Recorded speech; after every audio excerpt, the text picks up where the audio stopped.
आगरा के प्रत्येक चौराहे पर टेम्पो और ऑटो रिक्शा वालों पर जहां नगर निगम के ठेकेदार के रूप में खड़े गुंडों के द्वारा अवैध वसूली की जाती है, तो वहीं पुलिस कर्मियों के द्वारा लाठी के दम पर टेम्पो चालकों के खिलाफ लगातार अभियान चला करके वसूली की जाती है।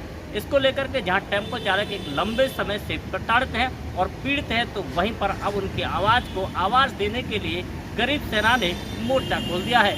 गरीब सेना के बाबा बाल योगी ने एक बार फिर से हुंकार भरते हुए सभी टेम्पो चालकों को संगठित करने के बाद में आगरा के पुलिस आयुक्त को ज्ञापन देने की बात कही है।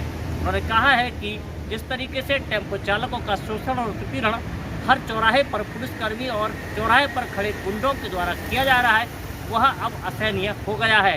बाबा बाल योगी का आरोप है कि जिन टेम्पो चालकों से अवैध वसूली के रूप में धन उगाही की जा रही है, वह टेम्पो चालक जिन टेम्पो को चला रहे हैं वो या तो किराए पर चला रहे हैं, जिसमें उन्हें अपने मालिकों को मोटा किराया देना होता है, गैस भरवानी होती है और उसके आधार पर वह टेम्पो से वहां अपनी मजदूरी निकालते हैं। और जो टेम्पो मालिक अपनी गाड़ी चला रहे हैं वह रोजी रोटी कमाने के लिए सड़क पर उतरे हैं। उन्होंने अपनी पत्नी के जेवर गिरवी रख करके या किसी साहूकार से पैसे ब्याज पर लेकर के टेम्पो उठाया है, लेकिन प्रत्येक चौराहे पर खड़े लोग उनसे अगुवाई के नाम पर उन पैसों को वसूल लेते हैं। एक तरफ जहां टेम्पो फाइनेंसर के द्वारा टेम्पो खींचे जाने का प्रेशर टेम्पो चालकों पर होता है, तो वहीं पर रोजी रोटी का संकट भी उनके सामने खड़ा होता है। लेकिन प्रत्येक चौराहे पर खड़े यह गुंडे उनकी इस दर्द को 4 गुना और बढ़ा देते हैं, जिससे टेम्पो चालक भूखमरी के कगार पर है, तो वहीं पर वह आत्मसात में जी रहे हैं। देखिए भाई, जो रिक्शा टेम्पो चालकों पर मनमाने पुलिस का डंडा चलता है, आरटीओ का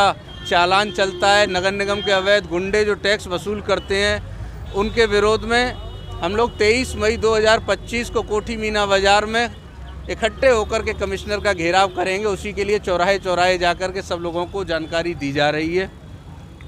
इसको लेकर के उन्होंने आज खीरिया मोड़ चौराहे पर सभी टेम्पो चालकों से अपील की है कि वह कल आगरा के मीना बाजार मैदान में एकत्रित हों और वहां से एक जुलूस के रूप में वह पुलिस आयुक्त कार्यालय पहुंचेंगे, जहां पर पुलिस आयुक्त को एक ज्ञापन देने के बाद सभी टेम्पो चालकों की परेशानियां बताएंगे। उन्होंने कहा कि यदि उनकी मांग को पुलिस के द्वारा नहीं माना जाता है और ऐसे लोगों पर अंकुश नहीं लगता है, तो वह आगरा से लखनऊ तक मुख्यमंत्री कार्यालय तक पैदल यात्रा निकालने के बाद में सभी टेम्पो चालकों का दर्द मुख्यमंत्री तक पहुंचाने का काम भी करेंगे।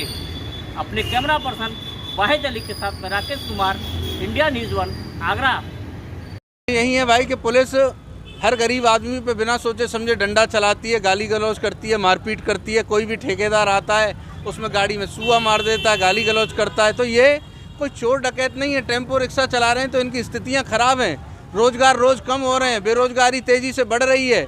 ऐसी स्थिति में आदमी ने खुद अपने आप कोई रोजगार पैदा किया है, तो उसे भी तुम तबाह करने पे तुले हुए हो। यदि ये रोडों पे चलने लायक नहीं है तो परमिट निरस्त करो, नए परमिट मत बांटो, लेकिन जो बच्चा जन्म ले चुका है उसे मारो मत, उसे जिंदगी तबाह मत करिए। ऐसी स्थिति में आपसे निवेदन है हमारा। बचाव कर रहे हैं हम लोग द्वारा नहीं माने जाते हैं, तो बाबा क्या हम कहीं से भी कहीं तक जाने को तैयार हैं। कल तो कमिश्नर को घेरेंगे और ये गुंडागर्दी पुलिस की बंद नहीं हुई तो हम मुख्यमंत्री तक पैदल पैदल चले जाएंगे। गरीब आदमी हम पे टेम्पो रिक्शे तो लेके जाएंगे, हम पैदल पैदल चले जाएंगे।